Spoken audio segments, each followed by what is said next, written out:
So this morning I was praying about today, and we are going to talk a little bit about grandparents a little bit later here too, but as I was praying about this morning, I really was sensing from the Lord that he just wants to relieve some pressure as we talk about some of these stories this morning. Oftentimes when we hear stories, we can start to kind of internalize on our own side about thinking, well, I don't have that kind of story, or I don't feel like I could do what they did, or we start to kind of tell ourselves some lies about ourselves, and was really feeling like the Lord just wants to take that pressure off of he can use any story, he can use any person. So as I'm talking about these things this morning, don't discount yourself.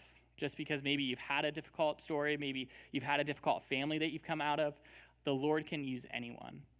And I was thinking through just the story that kind of came to mind was Moses. And if you know the story of Moses, it's really interesting because it's like broken up into these 40-year chunks. So the first 40 years, if you remember, you can find this in Exodus 2, in the beginning of Exodus, and then throughout the book of Exodus, you can read Moses' story. But the story of Moses starts with Pharaoh does this commandment to basically slaughter all the newborn Israelite children. And Moses' mom puts him in a basket, puts him in the Nile. Pharaoh's daughter finds him. He ends up growing up in Pharaoh's house. And here's somebody that had a very difficult beginning, ends up being saved, gets what would probably be the best education that you could get at the time. So he's in Pharaoh's house. He's learning from probably the best scholars. He's got the best connections. He's getting to know all the rulers and the people that would have been in charge in Egypt. And so it looks like he is set up really well for life. And then we see at 40 years old, Moses is out with the Egyptians and the Israelites, and he sees an Egyptian abusing an Israelite. And I think this is really interesting because oftentimes God puts a calling on our lives. He puts a purpose on our lives. But if we try to do it on our own, it doesn't go well. And in this case, we see the calling and the purpose that's on Moses' life of God using him to help deliver the Israelite people, but Moses tries to do it on his own. And so he sees the Egyptian abusing this Israelite, and he ends up killing the Egyptian. He ends up trying to step in and save this Israelite, ends up killing the Egyptian, and then we see his story just start to go sideways. So he ends up getting scared for his life. He's worried Pharaoh's going to kill him. So he goes out into the wilderness. And for 40 years, he spends his time in the wilderness as a shepherd. And I'd really love to talk to Moses at like the 39th year of those 40 years. Be like, Moses, what's going on? Like, you had all this potential. You were like ready to deliver the people. You had all this education. You were like set up so well. And here you are, and you're a shepherd in the wilderness. Like, shepherds are typically, it's a lower status in society. It's typically pretty isolated. You're by yourself a lot. You're just kind of out watching the sheep. And here was Moses, who had all this potential. And for 40 years, he was just wandering around the wilderness, just watching sheep. And I think the really impactful thing about this is we would view that as a waste of time. We would view that as a waste of potential. But what we end up seeing is that as Moses' story goes on, the Lord uses that time of him wandering in the wilderness. Because Moses goes back to Egypt. He encounters the Lord at the burning bush. So he has this encounter with God. He kind of goes kicking and screaming back to Egypt. He's not super excited about the calling, but we see he is available and he's obedient to the Lord and going back to Egypt to be used by him to help deliver the Israelites. So he goes back. We know about the plagues that happen. He delivers. He helps deliver the people of Israel. And then where do they go? They go back into the wilderness. And I bet that all of that time that Moses spent wandering around in the wilderness came in handy because he knew the land. He knew how to shepherd out away from civilization, out away from the what would have been like the metropolitan area of Egypt, where you had all the the structures in place. He knew what it was like to wander, and I bet the Lord used that time, what we would view as wasted time, to bring about His salvation for the people of Israel.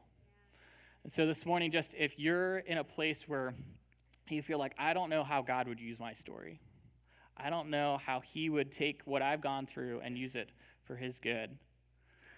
God can use any story. So I want to start here with 2 Peter 3, 8, and 9. And just talking about the timing of the Lord. It says, "But do not overlook this one fact, beloved, that with the Lord 1 day is 1,000 years, and 1,000 years as 1 day. The Lord is not slow to fulfill his promise, as some count slowness, but is patient towards you." So often when we go through those hard seasons, those challenging seasons, we can feel like the Lord is being really slow. He's slow to move, it feels like. And yet we know that so often it's his patience towards us instead. It's his willingness to walk with us through those seasons, to prepare us in those seasons for what he's eventually going to call us to do next. And the challenge for us is to be patient with him in that and say, "Lord, I trust you. I trust that you're moving even if I can't see it." Romans 8 there's a common verse in there. We use it a lot of times when we're talking about things working out for good, but I want to start a little bit earlier than we typically do. So Romans 8:26 says, "Likewise, the Spirit helps us in our weakness, for we do not know what to pray for as we ought, but the Spirit himself intercedes for us with groanings too deep for words. And he who searches hearts knows what is the mind of the Spirit, because the Spirit intercedes for the saints according to the will of God. And we know that for those who love God, all things work together for good, for those who are called according to his purpose." And I love that verse because it starts with us in a place of weakness. It starts with a place of us needing God to intercede on our behalf because we don't even know what to pray for. And so in those moments where we may not even know what to pray for, we may not even know how to pray, we know that the Spirit is interceding for us on our behalf and that he can take any situation and turn it to good. And it doesn't mean that every situation you walk through is that God has placed you there or that that's his will for you, but it does mean that if you're willing to submit to him, if you're willing to put your attention and your focus on him, he can work any situation for good.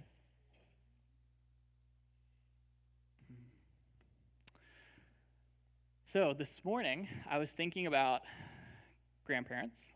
And Brian, thank you for those verses. That was great. I was actually thinking, before I got started, I was like, I forgot to include several verses that you shared, Brian, about grandparents. So that was great because you got to hear them. So, but I was thinking about grandparents, and what I was really thinking about was, who is somebody in Scripture that we see that just lived a really good life?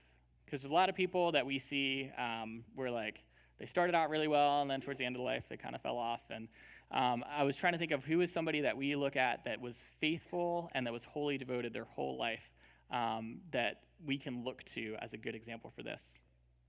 And the story I actually thought of was Caleb in Scripture. And so we're going to kind of continue. We talked about Moses and the Israelites in the wilderness. We're going to continue that story a little bit here. So in Numbers 13 and 14, we learn that the Israelites are in the wilderness. They're getting ready to go into the promised land. And as they're preparing, the Lord comes to Moses and he says, "I want you to send 12 spies from the 12 tribes of Israel into the promised land to spy out the land." And so Moses goes and he picks 12 leaders from the 12 tribes to go out into the land to spy it out. And one of those was Caleb. And now the interesting thing with Caleb is that he was not originally an Israelite. So we learned that Caleb was a Kenizzite, or his father at least was a Kenizzite, and the Kenizzites were actually part of the Moabite people who would have actually come from Esau. So if you're talking about the people of Israel, you have Jacob. Jacob has his 12 sons, which turn into the 12 tribes of Israel, and then the Israelites are in slavery for 400 years in Egypt, and they come out of Egypt, and you have these 12 tribes, these 12 family groups that are here.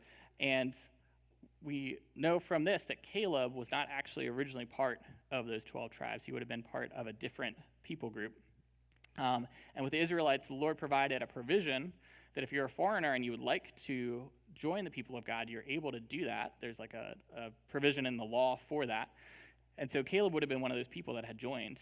And it's actually really interesting the way it works with the 12 tribes. You actually join one of the tribes. So it's not like you're a separate outsider still, you're grafted in, which is really cool from the standpoint of we know we're grafted into the family of God. We're not a separate tribe. So with Caleb would have gotten grafted in, and not only was he grafted in, he was chosen as a leader among the tribe of Judah to go into this land. So right off the bat, we know that Caleb must have had a good character, a good standing within the people. And he also must have really been following the Lord for Moses to choose him as one of the 12 spies. So you're probably familiar with the story. 12 spies go out into the land. They spy it out. They think, wow, this is amazing. It's a great land that the Lord has called us to. There's just things in abundance. They actually talk about taking a vine of grapes and they put it on a pole between two guys because it's that big that they're bringing back. So they bring back the bounty of the land, and they come to the Israelites, and 10 of them say, yes, the land is great. It's abundant. There's so many good things in it, but the people are huge, and we are like grasshoppers compared to them, and we can't conquer them. And it would be foolish for us to try to do that. And so they end up starting to turn the hearts of the people away from God's promise and God's calling on the Israelites. And so Caleb and Joshua stand up and say, no, the land is good, it is plentiful, it is where the Lord has called us to, and so we need to go, and we need to trust that the Lord will go with us and go before us. And they take such a strong stand on this. So they're, the 10 are kind of arguing, we don't go. Joshua and Caleb are standing up and saying, no, we need to go. And they take such a strong stand that the people of Israel actually say they're going to stone them because of the stand that they're willing to take on this. So next time you have a difficult time following something the Lord has told you to do, just remember, at least you're not about to get stoned. So, but the Israelites, they're this upset about it, and we see the Lord intervenes. He intervenes on their behalf, but he comes down and he says, anyone that is 20 years or older is not going to enter the promised land because of this rebellion. So, except for Caleb and Joshua, because they followed me wholeheartedly. And so we see now all the Israelites that are above 20 now are going to wander in the wilderness for 40 years. And if you can imagine being in Caleb and Joshua's shoes at this point. So you've been faithful. You've followed the Lord wholeheartedly. You've stood up for what is right and for God's plan for the people. But now you're stuck wandering in the wilderness too for 40 years because you're part of the tribe of Israel and you're called to remain faithful with them. And so we see in Joshua and Caleb these two men that have remained faithful but have to spend 40 years wandering with the rest of the Israelites. And we're going to pick up the story here in Joshua 14. And what we see is the Israelites finally, that whole generation dies off. So everyone that had been part of it is now dead. They enter the promised land. They begin to conquer the different lands. And then eventually the Lord comes to Moses in Joshua 13 and says, hey, it's time to start dividing up the land because you're getting old. So it's time for you to start giving the tribes their different pieces of inheritance for them to go conquer. And so we pick the story up here in Joshua 14. We're going to start in verse 6. And it says, then the children of Judah came to Joshua at Gilgal. And Caleb, the son of Jephunneh, the Kenizzite, said to him, you know the word which the Lord said to Moses, the man of God, concerning you and me at Kadesh Barnea. I was 40 years old when Moses, the servant of the Lord, sent me from Kadesh Barnea to spy out the land. And I brought back word to him as it was in my heart. Nevertheless, my brethren, who went up with me, made the heart of the people melt, but I wholly followed the Lord my God. So Moses swore on that day, saying, surely the land where your foot has trodden shall be your inheritance, and your children's inheritance forever, because you have wholly followed the Lord my God. And now behold, the Lord has kept me alive, as he said, these 45 years, ever since the Lord spoke this word to Moses while Israel wandered in the wilderness. And now here I am this day, 85 years old. As yet I am as strong this day as on the day that Moses sent me. Just as my strength was then, so now is my strength for war, both for going out and for coming in. Now therefore, give me this mountain of which the Lord spoke in that day. For you heard in that day how the Anakim were here, and that the cities were great and fortified. It may be that the Lord will be with me, and I shall be able to drive them out, as the Lord said. And Joshua blessed him, and gave Hebron to Caleb, the son of Jephunneh, as an inheritance. Hebron, therefore, became the inheritance of Caleb, the son of Jephunneh, the Kenizzite, to this day, because he wholly followed the Lord God of Israel. I really love this story because there's just something about Caleb and the way that he comes, even at the age that he's at, saying, there's more that the Lord has for me and for my family. So it's not enough just to come and conquer these other areas. The Lord made a promise to me 45 years ago, and I'm going to stand on that promise today. So there's three particular things I want to pull out from Caleb in this story. And the first thing is that Caleb didn't let his past or his family lineage dictate his usefulness to the Lord. So we see from the beginning that Caleb could have said, I'm an outsider. This is not my people. I'm gonna be here. I want to be part of it, but I don't want to lead. And we don't see that in Caleb. Instead, we see a man who recognized that he could be used by the Lord and who followed him wholly. And so in Caleb, we can learn that the Lord can use anyone from any family, from any situation, from any circumstance, as long as they're willing to be available and obedient to what the Lord's called them to. Second thing, Caleb waited patiently for the Lord's timing. Hopefully most of us don't have to wait 45 years to see most of the promises of the Lord in our lives. But he was willing to. And he was willing to wait knowing that it wasn't his fault that he was waiting. That takes a lot of patience. It takes a lot of humility and trust in the Lord. And it takes a willingness to say, I am going to follow you, God, no matter what happens around me, no matter what culture does, no matter what other people do that might put me in a situation where I am having to suffer because of what they do. Caleb was willing to wait and to be patient for the promises of God in his life. And then hopefully the most obvious here, Caleb didn't let age define his usefulness, right? At 85, he was saying, I am still as ready to go and fight this war as I was at age 40. And I feel like there's something there of just having that kind of faith that he must have stewarded it so well over those 45 years. He didn't allow himself to get bitter. He didn't allow himself to get angry with God to the point where he was no longer able to be used by him. Instead, his faith was still there. And I love the humility in the one statement where he says, if the Lord will go with, or how does it say it here? It may be that the Lord will be with me and I shall be able to drive them out. He still has that humility of understanding that even though this was a promise the Lord made to him, he's still in God's hands. He still has to put his trust fully in him to inherit the land that God's given him. And I think the thing that really speaks, especially as we think about this with Grandparents' Day, is he wasn't doing this for his lifetime. He wasn't going and fighting this battle just for himself. He was doing this for the future generations. He was looking ahead and seeing, hey, this is land that my family has been promised, and so I'm going to be the one to fight for it. I'm going to be the one to take a stand for my family, for the future generations. And there's things that, especially nowadays, everything's very instant and kind of instant gratification, that instant, we want to see results quickly. But there's things that God is going to call us to that aren't for us, that aren't for our lifetime, they're for the next generation.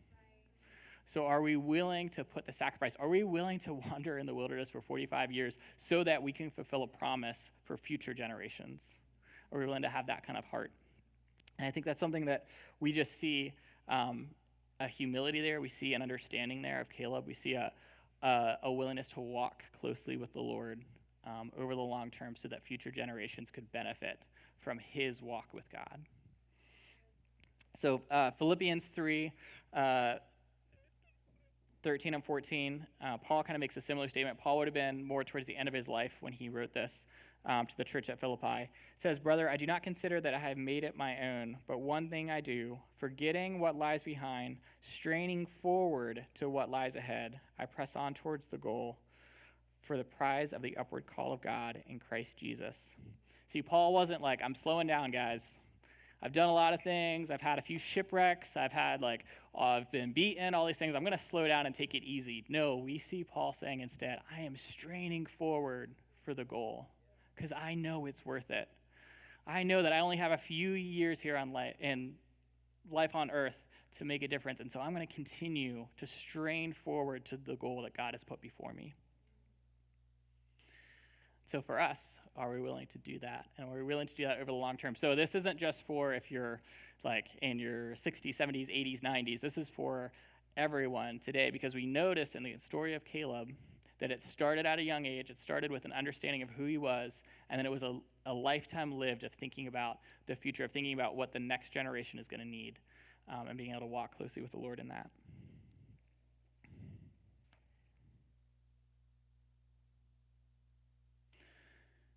So as I was thinking about just the story of Caleb, and Brian actually mentioned one of the grandparents we hear about in Scripture here. And I want to talk a little bit about family in particular, because there is something when we talk about future generations that's really important around the area of family, because there's an influence that you have in your family that you just don't have anywhere else. Family, you're stuck with them. Like they're not, you can't get rid of them. They're always going to be your family. They're always going to be your relatives, as much as you might like to make it otherwise. But family, you have a special voice in your family that you don't have in other places. And so this morning, as I'm talking about this, I recognize that everyone has different families. Everyone may be in a different place with their family. I know Megan and I have relatives that are not walking with the Lord, and that's been really challenging, and it's heartbreaking, especially when you're praying and you're interceding and you're trying to find those opportunities to share, and things just don't seem to be moving. And so this morning, I just want to recognize that is challenging and that's hard, but the call of God for us to reach our families is still there. And so in 2 Timothy 1:5, and Brian actually read this verse earlier, it says, Paul is talking to Timothy, and he says, I, Paul, am reminded of your sincere faith, which first dwelt in your grandmother Lois and your mother Eunice, and I am convinced is in you as well. And that's a really short verse. Most of us probably breeze right past it when we're reading Timothy, but there's some interesting context for that verse, because we're reading about a grandmother here, and the way it's phrased, it seems like Lois came to faith first, and we find out in Acts 16 that Timothy was from a family where his father was Greek, and given the fact that Timothy wasn't circumcised, which would have been a common practice for Jewish fathers to do for their sons, it looks like his father wasn't hadn't converted to Judaism. So at this point, we can say his family line was probably going down the route of they weren't following the Lord anymore, or at least his father wasn't, because of the fact that he hadn't we don't hear anything about his father converting or anything like that, and because of the fact that he wasn't circumcised, it looks like his family was kind of going away from the Lord, or at least away from the Jewish faith. And then it sounds like, based off 2 Timothy, that his grandmother came to faith. And through that one encounter, through that one person, his family line starts to shift back towards the Lord. Because we see his grandmother came to faith, then his mother came to faith, and then he came to faith and became raised up. And we see that Timothy was actually one of the most influential pastors of the New Testament. And so today the encouragement is that it only takes one person to have an encounter with Jesus to change the trajectory of a family. It only takes one person to have an encounter with Jesus that changes the whole path the family is on. And sometimes it can take years. Sometimes it can take hard work and hard time of just interceding and praying and looking for opportunities, but it happens and it's there.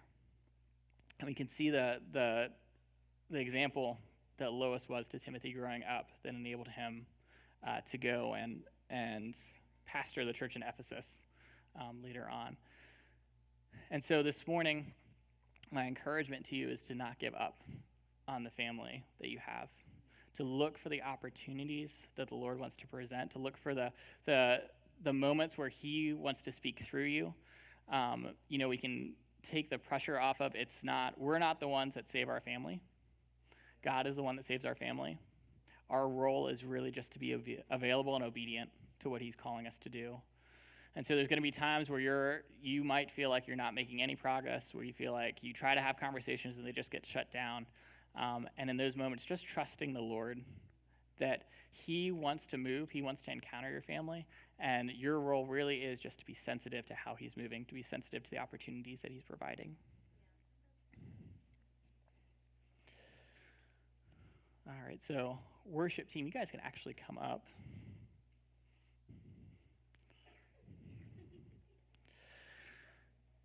So this morning, we talked about 3 key things, and just to kind of recap those things, God can use you no matter what your circumstance is, no matter who you are, just as we learned in the story with Moses, no matter how you start out, no matter what you've done at any season of life, the Lord can use you. And so looking for those opportunities for God, how do you want to use me?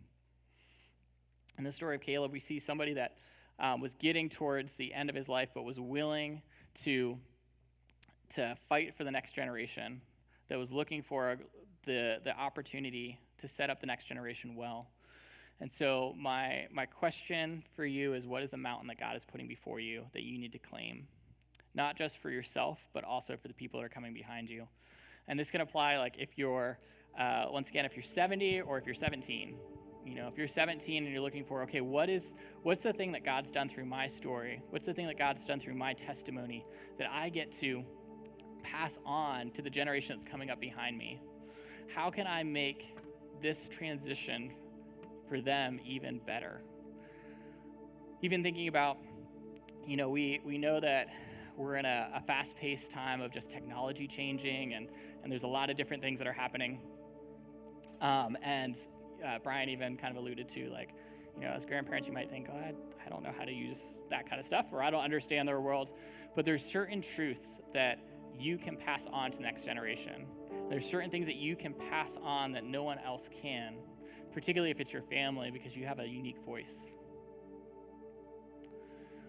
And then the last thing, what is God's call on your family, and what does it look like to follow that call?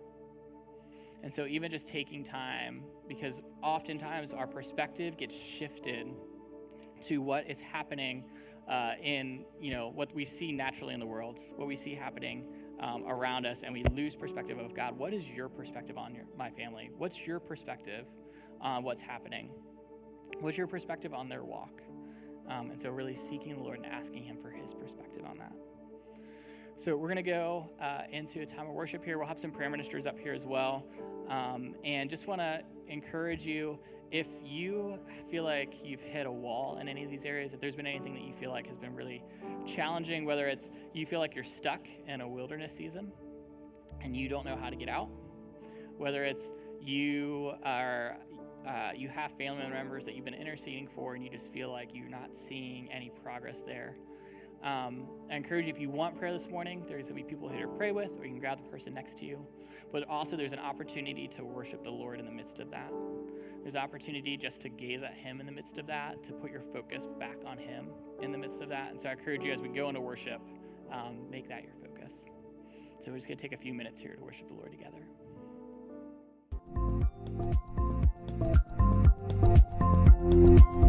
Thank you so much for watching this teaching. I hope that it impacted you in some way. If you enjoyed this teaching and would like more teachings like this, feel free to subscribe to our YouTube channel and get updated each time we post a new sermon.